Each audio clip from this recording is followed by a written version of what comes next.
Nananatiling buhay ang pag-asa ng UP Fighting Maroons na makapasok sa Final Four ng UAAP Women's Volleyball Tournament nang talunin nila ang Lasal Green Archers sa isang 5-set thriller.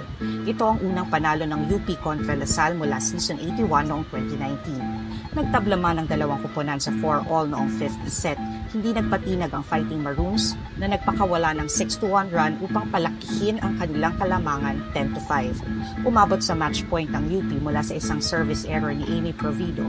Ngunit hindi bumitaw si Angel Canino na gumawa ng isang cross-court hit at isang rejection kay Kian Olango upang matabla ang laban sa 14-all.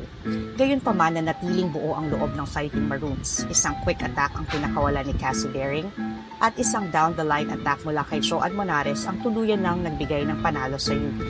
Si Monares ay nakakuha ng 16 points mula sa 15 attacks na may kasamang 7 excellent digs at 5 excellent receptions.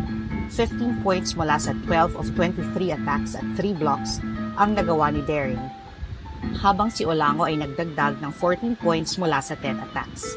Si Ninya Itang ay nagbigay ng 11 points mula sa 10 attacks. Samantalang muntik nang makakuha ng triple-double si Ira Haboneta sa kanyang 9 points, 18 excellent receptions at 16 excellent digs.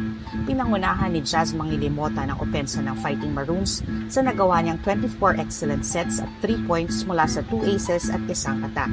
Habang solid naman ang naging depensa ni Yesha Capistrano na nakagawa ng 16 excellent digs at 16 excellent receptions.